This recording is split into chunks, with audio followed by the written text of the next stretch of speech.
हम लोग क्या कर रहे थे? Rural development. क्या किया हमने रूरल डेवलपमेंट में? अभी तक कितना रूरल एरिया डेवलप कर दिया हमने?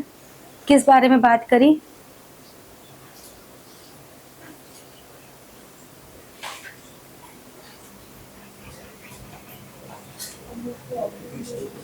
हमने प्रॉब्लम डिस्कस की थी और क्या डिस्कस किया? कैसी स्कीम डिस्कस?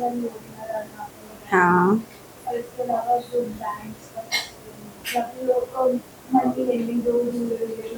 हमने institutional and non institutional source किए थे क्रेडिट के। ठीक है, तो हम लोगों ने अभी तक जो किया वो किया पूरा रूरल क्रेडिट, रूरल एरियाज के जो की इश्यूज थे वो हमने डिस्कस किए। रूरल क्रेडिट की क्या क्या फैसिलिटीज अवेलेबल हैं और जो जो प्रॉब्लम्स हैं, how we solve these problems, और to solve all the problems of monetary system, credit system, हमने नाबार्ड को इवॉल्व किया। अब हम दूसरे मेन एस्पेक्ट पर आ रहे हैं, that is agricultural marketing. Agricultural marketing, marketing तो सबको पता है, खास तौर से बिजनेस स्टडीज वाले बच्चों को तो बहुत अच्छे से पता है मार्केटिंग क्या होती है ना? पता है ना मार्केटिंग क्या होती है? सबको ही पता होता है मार्केटिंग। तो हम तो जिस सोसाइटी में रहते हैं, हम लोग बिना मार्केटिंग तो हमें सबको पता है क्या है। अब इसको एग्रीकल्चर क्या होती है marketing?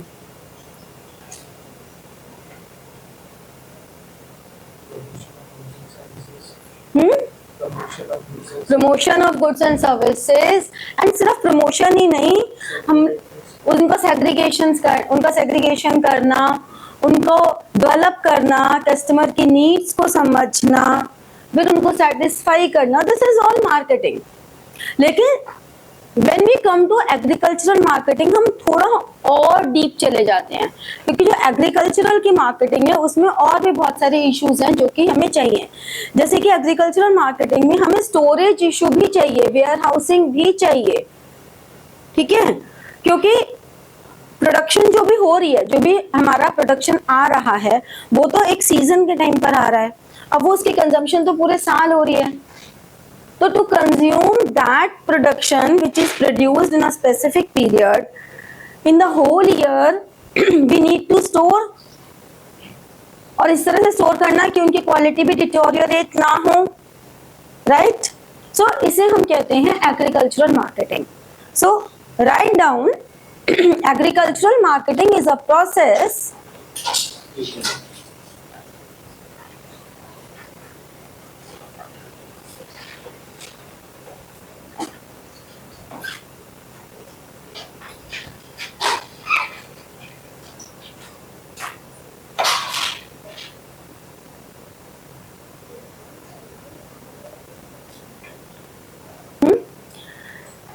Write down, agricultural marketing is a process that involves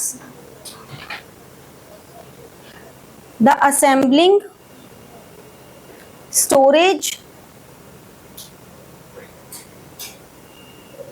processing, क्या क्या आइटम्स आ रही हैं? Assembling, storage, processing, transport. assembling, storage, processing, transport, packaging, trading and distribution of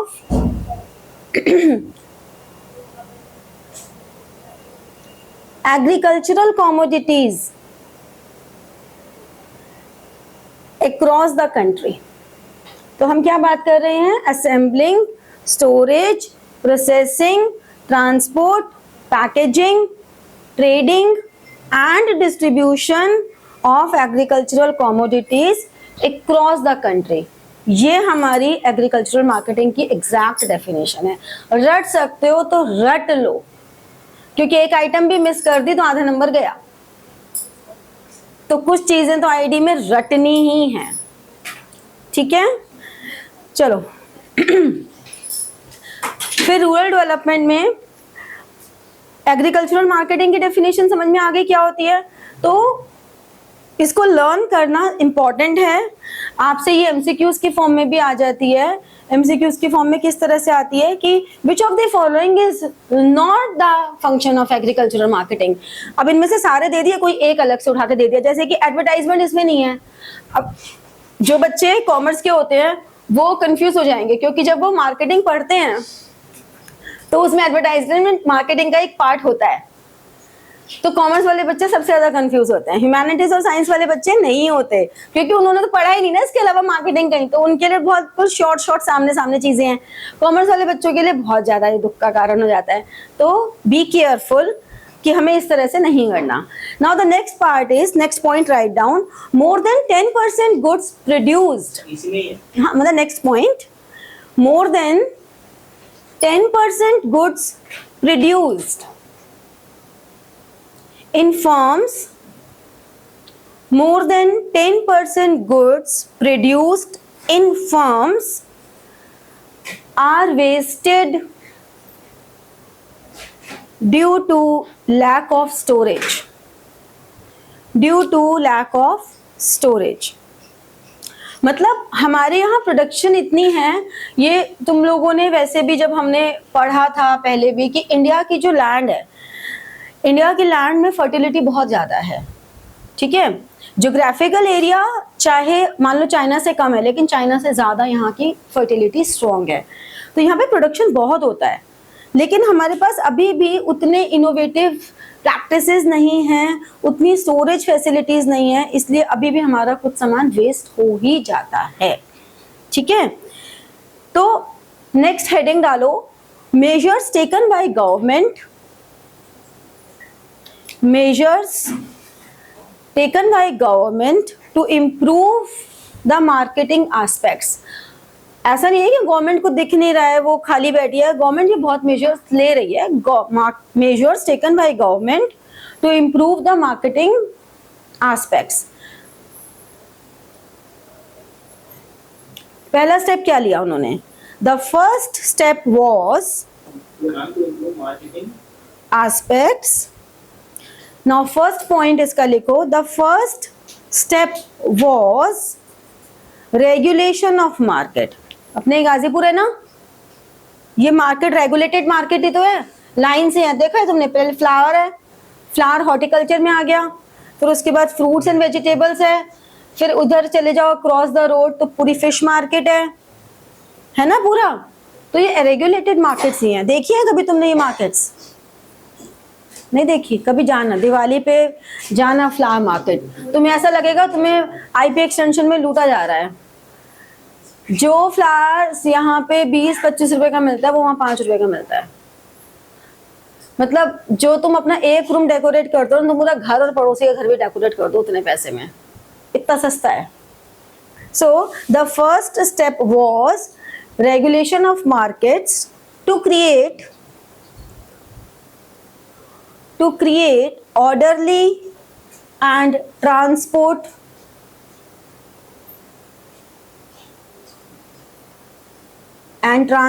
marketing measures। मतलब ताकि एक तो ट्रांसपोर्टेशन इजी हो जाए और हमारा ऑर्डरली वर्क हो जाए। measures। नेक्स्ट पॉइंट, 27,000 rural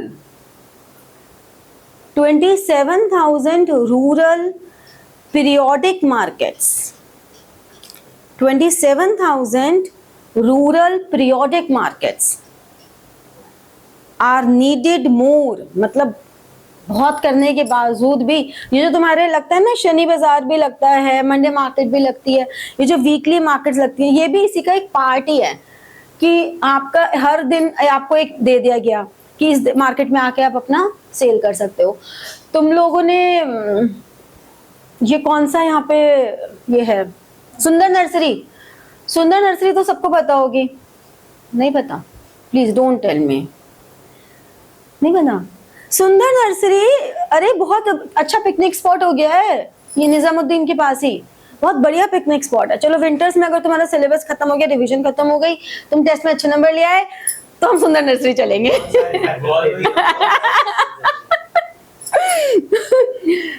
तो वहां पर एवरी संडे मॉर्निंग 7 o'clock से दोपहर के 12-1 बजे तक एक मार्केट लगती है, that is direct farm to that place.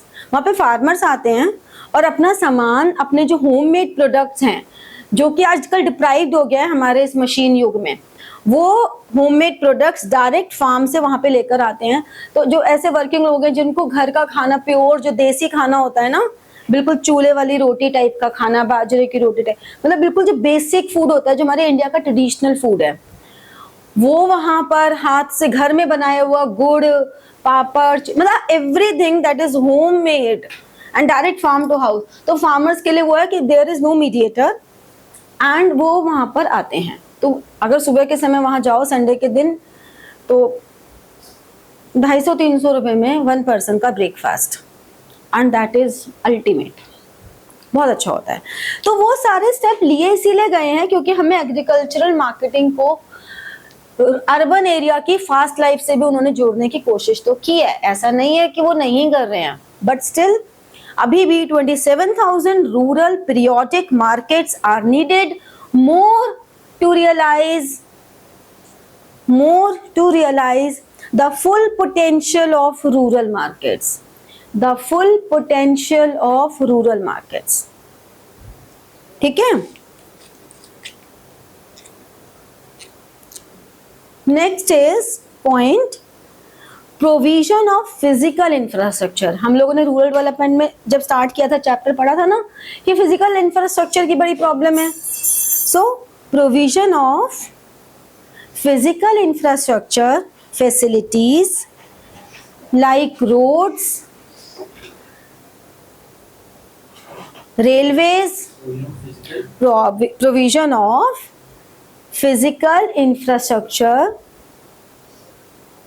facilities like roads, railways, warehouses, godowns, cold storage and processing units। Processing units क्या होती हैं? ऐसा थोड़ा ना है कि जैसा हमारा वहाँ पे प्रोडक्शन हो रही है वो एज इट इज ही मार्केट में आ जाती है, उनको फर्दर प्रोसेसिंग की जरूरत पड़ती है ना।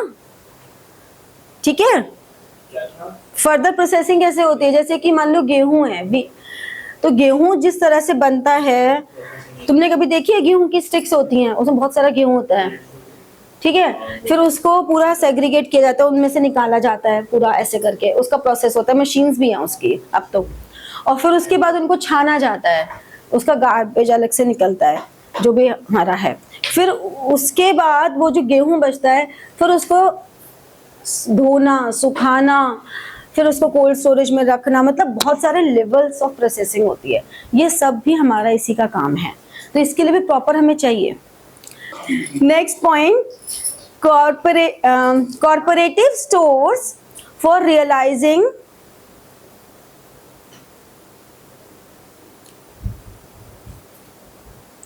fair prices for farmers product। Cooperative stores है बेसिकली, कॉर्पोरेटिव नहीं होगा, कोऑपरेटिव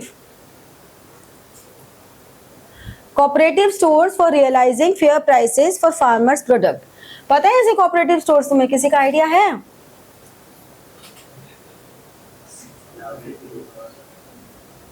अरे भाई पता है, एक आदत डालो थोड़ी सी, अब पढ़े लिखे बच्चे हो, जब कोई प्रोडक्ट यूज करते हो ना, चाहे बिस्किट का पैकेट ही क्यों ना हो, चाहे चिप्स का पैकेट ही क्यों ना हो, जब मम्मी ब्रेड और दूध लाने को भेजती है तो उनके पैकेट्स हो, उन पे पढ़ा करो, तुम्हारे बहुत सारी नॉलेज उससे इतनी गेन होगी कि तुम्हारे एकेडमिक में तुम्हें वो पढ़ने की जरूरत नहीं पड़ेगी, तुमको उनके आंसर्स पहले से पता होंगे। अमूल मिल्क जो आता है ना, उसमें अगर तुम पढ़ोगे तो that is a cooperative store. हाँ, आप गर्दन हिला रहे हो, जब पूछा तब कुछ नहीं पता था। और ऐसे तुम्हें बहुत सारे प्रोडक्ट्स मिलेंगे, ये मैंने तुम्हें इसलिए एग्जांपल दिया क्योंकि ये बेस्ट एग्जांपल है हमारे पास मिल्क कोऑपरेटिव स्टोर्स का, गुजरात में जो हुआ था।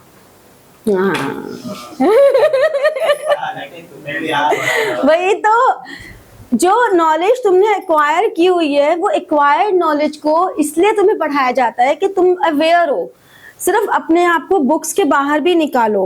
और ऐसा तो है नहीं कि तुम बुक वॉर्म्स हो, बुक वॉर्म्स तो कहीं से भी कोई सा नहीं है तुम में से।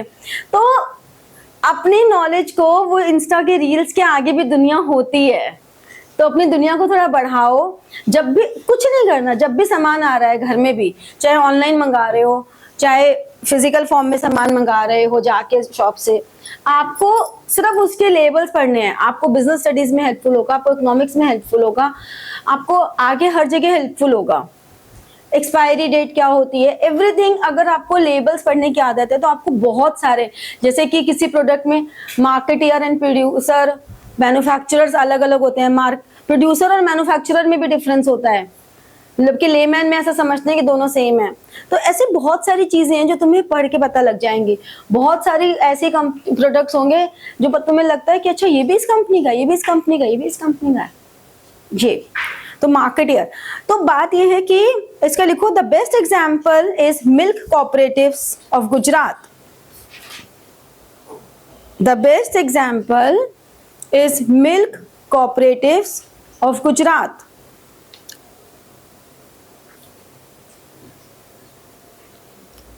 In transforming the social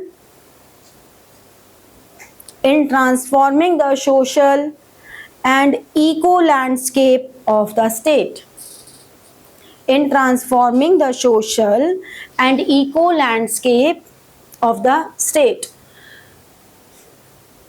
ये जो ऑपरेशन फ्लड, वाइट रिवॉल्यूशन, ये सब जो आया ना, बेसिकली गुजरात में, तुम्हें पता है गुजरात एक ऐसा स्टेट है जो नॉन लिकर है, ठीक है। उसके बावजूद गुजरात अच्छा प्रोग्रेसिव स्टेट है। जब कोविड के समय दिल्ली में जब हमारे लीनियंसी आनी शुरू हुई थी, तो सबसे पहले लिकर शॉप्स को ओपन किया गया था। क्यों किया गया था? क्योंकि लिकर से सबसे ज्यादा टैक्स आता है। तो यही सबसे बड़ा क्रिटिसिज्म था कि this is an anti social item which you are opening first. तो गुजरात कैसे सरवाइव कर रहा है और गुजरात कैसे प्रोग्रेस कर रहा है बिना लिकर के? ब्लैक से इकोनॉमी तो नहीं कर रही ना, इकोनॉमी में हो रहा है ना प्रोग्रेस। ब्लैक मार्केटिंग सब जगह होती है, लेकिन ब्लैक मार्केटिंग और ऑफिशियल शॉप्स, अगर तुम राजस्थान में चले जाओ तो राजस्थान में दिल्ली से भी बुरा हाल है। वहां पे हर 1 किलोमीटर में मेडिसिन की शॉप होना और लिकर शॉप जरूर मिलेगी। तो क्यों? क्योंकि हमें भैया इससे बहुत इनकम आती है। तो बात वही है कि गुजरात ने कैसे कर लिया, और गुजरात ने ये करके दिखाया कि देखो हमने मिल्क कोऑपरेटिव्स को प्रमोट किया, और हम उससे सिर्फ मिल्क कोऑपरेटिव से उन्होंने अपनी लैंड को यूटिलाइज किया, अपने अनएम्प्लॉयमेंट को एम्प्लॉयड किया, और अपने अनप्रोडक्टिव रिसोर्सेज को प्रोडक्टिव रिसोर्सेज में कन्वर्ट भी किया। तो करके दिखा दिया ना गुजरात ने ऐसा। हाँ, पोर्ट्स भी बने हैं, ठीक है। अब आई प्रॉब्लम्स, क्या आई? ये तो हमने, गवर्नमेंट ने कोशिश करी, अच्छी बात है। प्रॉब्लम्स क्या आई? प्रॉब्लम तो पढ़नी जरूरी है, फ्लिप साइड तो पढ़नी बहुत जरूरी है, तभी तो तुम IAS ऑफिसर बन के फ्लिप साइड को ठीक कर पाओगे। प्रॉब्लम्स आई, पहली problem I इनएडिक्वेट coverage of farmer members. इनएडिक्वेट coverage of farmer members, farmers भी लिख सकते हो। 70-75% हम एग्रीकल्चरल पे बेस्ड हैं, और बहुत ही नॉमिनल सा प्रोपोर्शन था जो इस एग्रीकल्चरल मार्केटिंग में कवर हो पाया था। कितने सारे फार्मर्स ऐसे थे जिनमें कवर ही नहीं हुआ था। तुमने रिसेंटली नहीं, काफी साल पहले की बात है, शायद तुम लोग बहुत छोटे हो गए, पर इतने भी नहीं, फार्मर सुसाइड मास लेवल पर हुआ था। क्या पता है उसके बारे में? मास लेवल पे फार्मर सुसाइड्स क्यों हुए थे?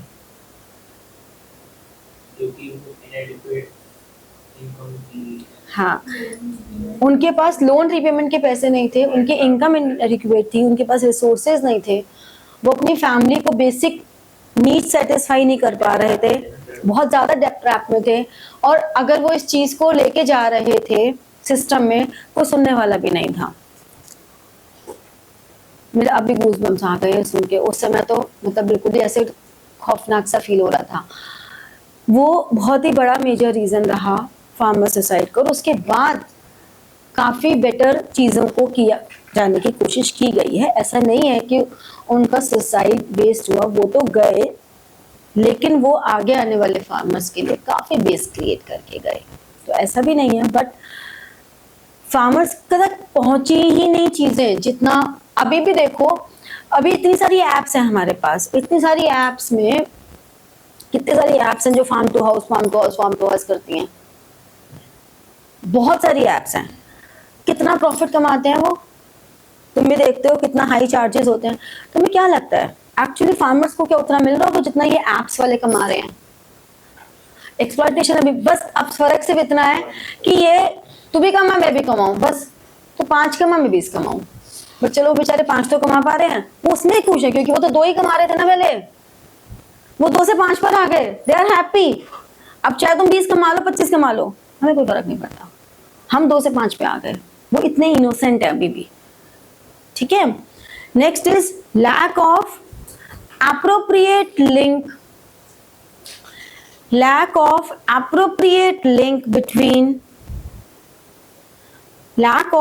appropriate link between marketing and processing cooperatives। Marketing and processing cooperative, 2 अलग अलग कोऑपरेटिव्स हैं। मार्केटिंग वालों के अपने काम है, प्रोसेसिंग वालों के अपने काम है। चीजें प्रोसेस होंगी, उसके बाद वो मार्केटिंग वालों के पास जाएंगे। अब अगर उन्होंने प्रोसेसिंग टाइम पे नहीं की तो मार्केटिंग वाले कुछ नहीं कर सकते। अगर उन्होंने प्रोसेसिंग टाइम पे कर दिया, मार्केटिंग ने उसको ठीक से नहीं किया, स्टोरेज, तो भी बेकार हो गई। तो दोनों के बीच में लिंक नहीं है, कोऑर्डिनेशन नहीं है, ये बहुत बड़ी प्रॉब्लम है। Next, cooperatives. Next is inefficient financial management.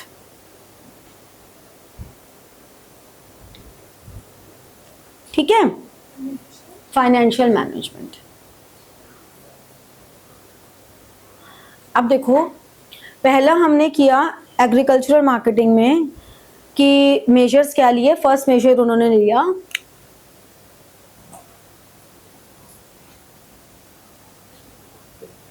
Regulation of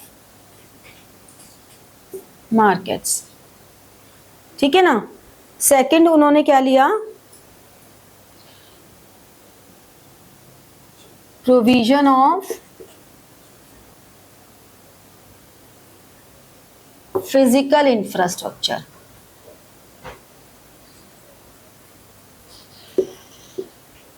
third क्या लिया उन्होंने, कोऑपरेटिव स्टोर्स।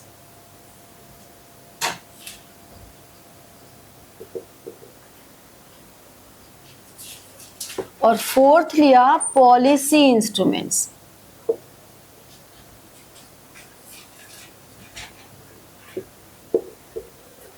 ठीक है, तो फोर्थ आ गया पॉलिसी इंस्ट्रूमेंट्स। लिखो पॉलिसी इंस्ट्रूमेंट्स। पॉलिसी इंस्ट्रूमेंट्स में ऐसे 3 हमारे पास पॉलिसी इंस्ट्रूमेंट्स हैं, 3 बना लो। पॉलिसी इंस्ट्रूमेंट्स में 3 है,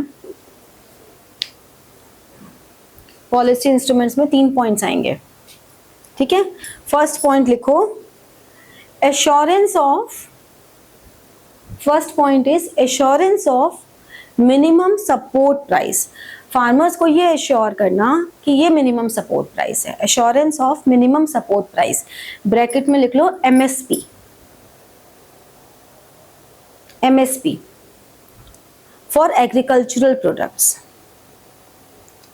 assurance of minimum support price for agricultural products. ठीक है, कि ताकि उनका एक्सप्लॉयटेशन ना कर पाए कि भाई मिनिमम इतना प्राइस तो आपको देना ही देना पड़ेगा। Got it. Next, second point, maintenance of buffer stock, maintenance of buffer stock of wheat and rice. क्योंकि पूरे इंडिया में अगर आप देखो तो व्हीट एंड राइस 2 कॉमन ऐसे आइटम हैं जो सब जगह खाए जाते हैं। अगर हम साउथ में जाएं, वहां पे राइस खा रहे हैं, तो राइस के साथ उनके अलग अलग डिशेज हैं। हम लोग नॉर्थ इंडियंस जनरली वीट खाते हैं। अब नॉर्थ में भी अगर हम बिल्कुल ऊपर चले जाएं जम्मू कश्मीर की तरफ, तो वो भी राइस ज़्यादा खाते हैं, वीट कम खाते हैं। इवन जो लोग नॉनवेज खा रहे हैं वो भी जनरली राइस के साथ ही खाते हैं। तो इन ऑल हमारा राइस एंड वीट दो मेजर क्रॉप्स हैं, ठीक है। तो इनको हमें पूरे साल बेसिक नीड्स में आ जाते हैं ये हमारे। So maintenance of buffer stock of wheat and rice by food corporation of India, by food corporation of India. Buffer stock क्या होता है?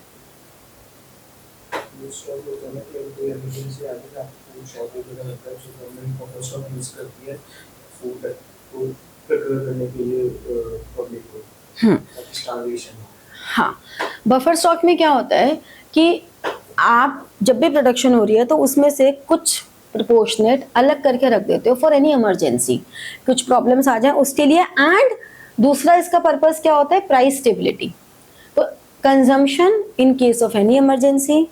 फिर second, to maintain uniform consumption throughout the year.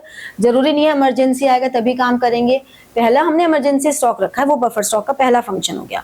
दूसरा फंक्शन क्या हो गया? To maintain uniform supply around the year, second हो गया। थर्ड क्या हो गया? फॉर प्राइस स्टेबिलिटी, ऐसा ना हो कि वही ब्लैक मार्केटिंग होनी शुरू हो जाए, कभी तो बहुत अवेलेबल है कभी नहीं है। तो बफर स्टॉक के तीन मेजर हमारे फंक्शंस हैं। First, for emergency.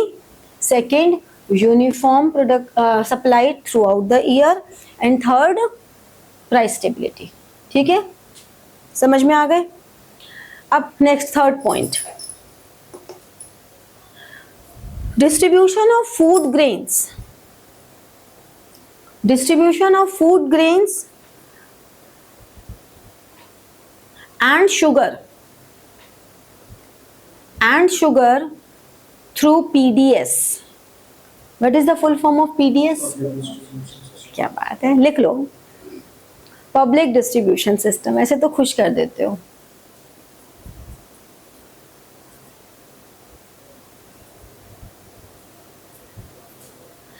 Next heading डाल दो, emerging alternate marketing channels.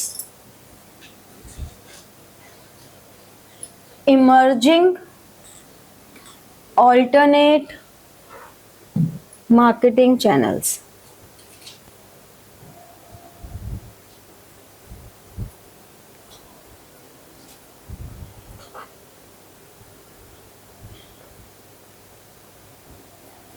Emerging alternate marketing channels, ठीक है।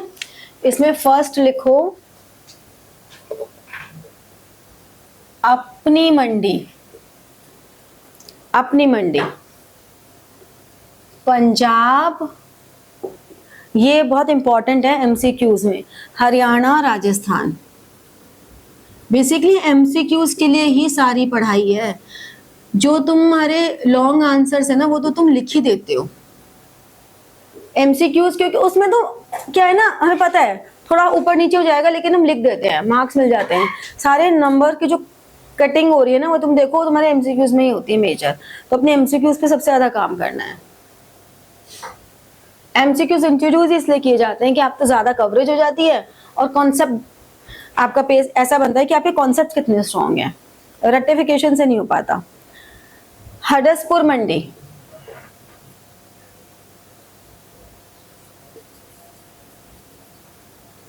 हडसपुर मंडी, हडसपुर मंडी है पुणे में, ठीक है। फिर है Rythu bazaars,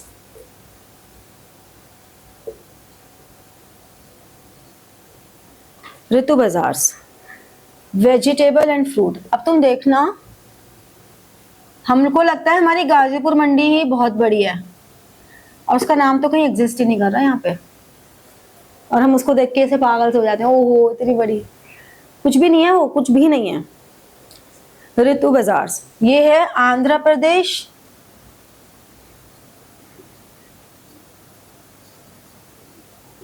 and Telangana.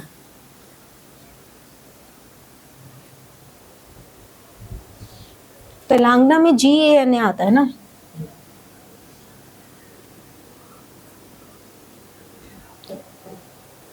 Then उजावर सैंडीज,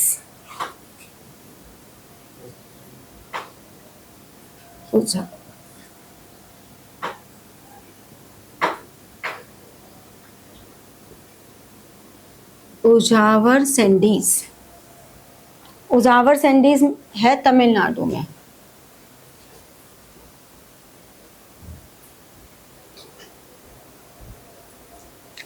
ठीक है, अरे कुछ नहीं है, इंडियन इकोनॉमिक्स को पढ़ना ना आसान होता है, तुम लोग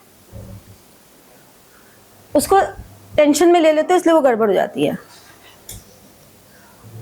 क्या होता है ना, इंडियन इकोनॉमिक्स में हम जब पढ़ते हैं तो हमें लगता है, तुमने नोटिस करो, चलो जब भी कोई काम, तुमको मूवीज क्यों याद रह जाती हैं?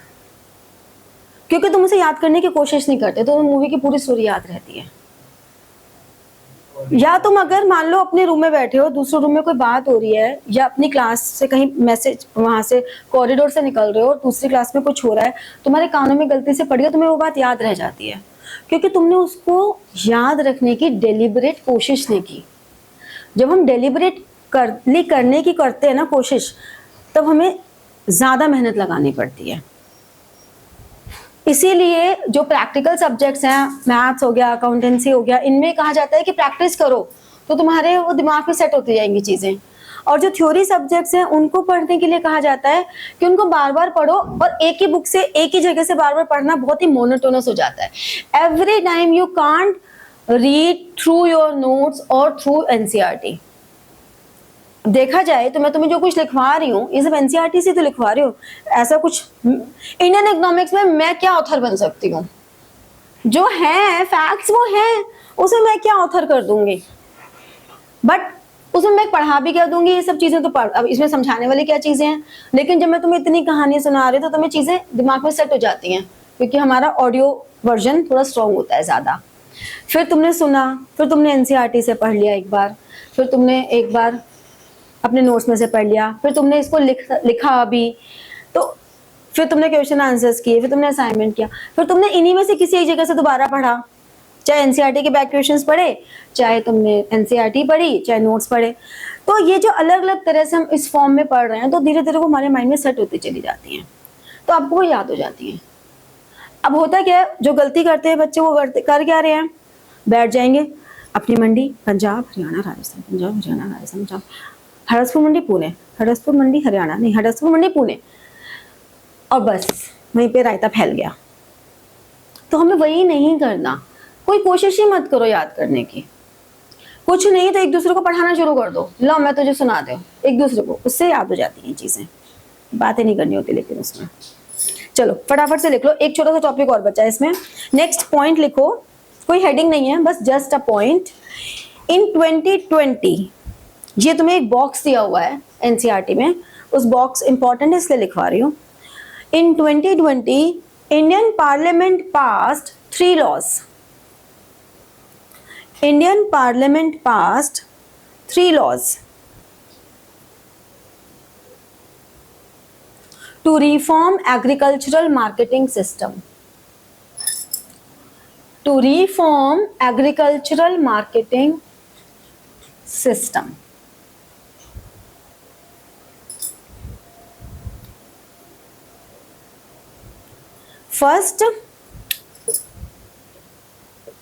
फर्स्ट लॉ था, the farmers produce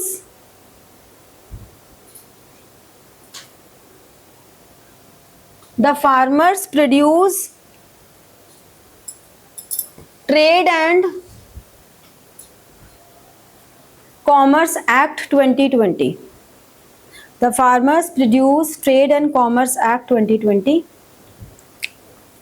Next, the farmers agreement on price assurance, the farmers agreement on price assurance and Farm Services Act 2020।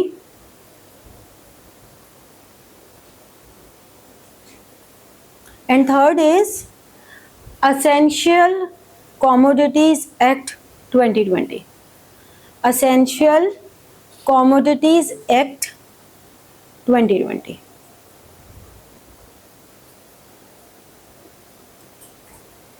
ठीक है, तो like, share and press the bell button for getting your notifications and comment. ठीक है, thank you.